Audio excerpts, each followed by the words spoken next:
Howdy and welcome to Friday's serving of Daily Bread.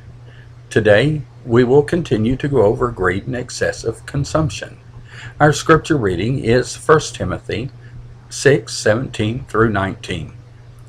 Command those who are rich in this present world not to be arrogant, nor to put their hope in wealth, which is so uncertain, but to put their hope in God, who richly provides us with everything for our enjoyment.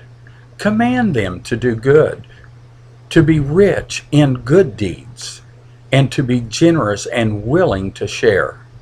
In this way, they will lay up treasure for themselves as a firm foundation for the coming age, so they may take hold of the life that is truly life.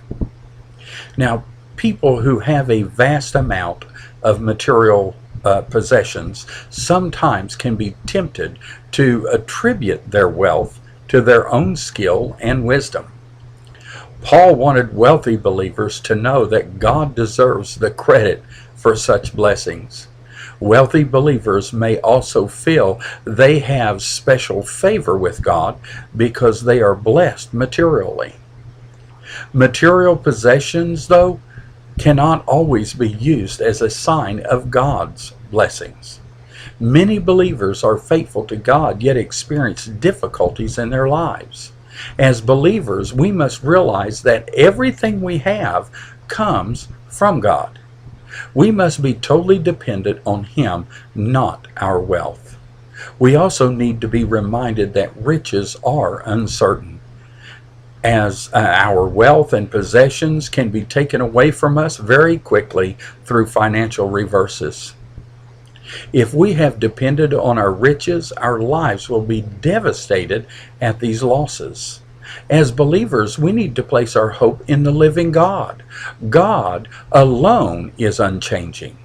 He has given us everything we have, and we can trust Him to provide for our needs in every circumstance of life.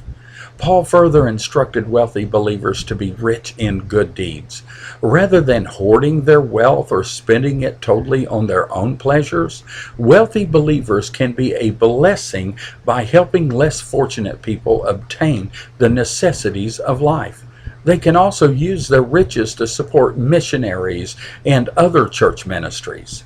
By sharing their riches with others, the wealthy will store up treasures in heaven.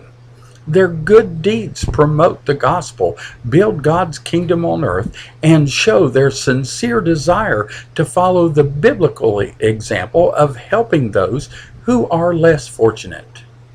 This does not relieve the non-wealthy believers of their responsibility to give, to help others, and spread the gospel.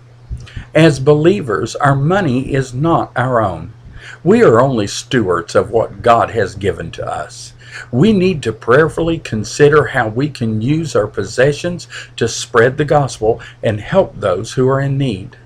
Thank you, and I pray that you've enjoyed today's portion of Fresh Daily Bread, and may God richly bless you today. Now don't forget to watch for a special Saturday Daily Bread called Back to the Basics.